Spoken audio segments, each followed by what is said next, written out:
Bonjour, je suis Anne-Sophie et je suis représentante de Civics aujourd'hui à Ottawa en prévision du dépôt du budget annuel fédéral de 2023. Nous allons justement relâcher les résultats préliminaires de nos consultations budgétaires auprès des élèves et discuter des priorités des élèves avec les députés ici de la Chambre des communes.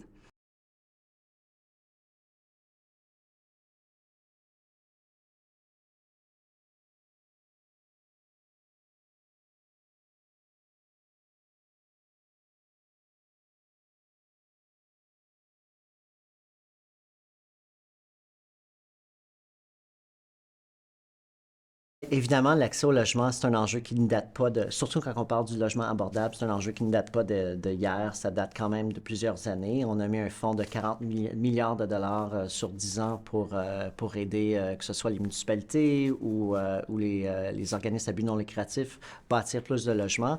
C'est certain que c'est jamais assez vite. C'est plusieurs paliers de gouvernement qui doivent travailler. On doit trouver le constructeur, on doit trouver la main-d'œuvre pour bâtir ces logements-là.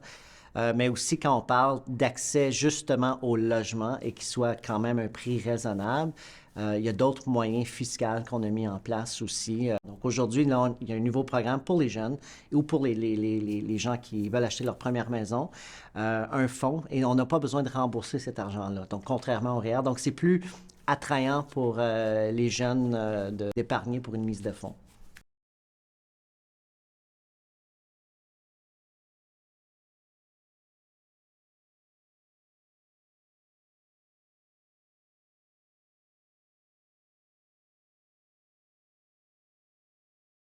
Mais c'est justement, ouais, l'inflation qui touche les aliments, toute la nourriture, c'est une question qui est une question mondiale.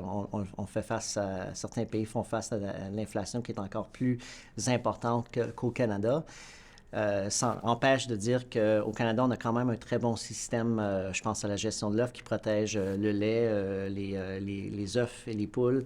On le voit, la grippe aviaire a eu des impacts sur la disponibilité de certaines denrées aux États-Unis. La douzaine d'œufs en Floride est 8 dollars américains, tandis qu'au Canada, elle est 3,25 à peu près.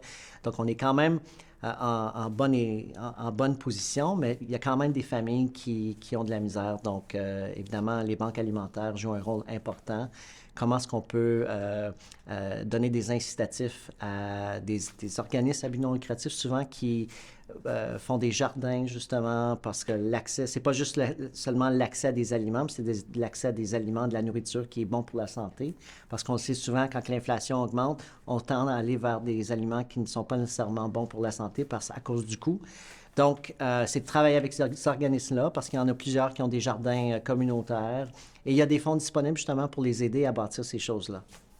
C'est une façon, une petite façon qu'on peut leur donner un coup de main. Je pourrais vous dire aussi qu'au mois de novembre, on a envoyé 500 dollars aux familles les moins nantis, mais ça leur donne un petit coup de main, mais c'est pas ça qui, à long terme, c'est vraiment la disponibilité de la nourriture à un prix raisonnable qui est important.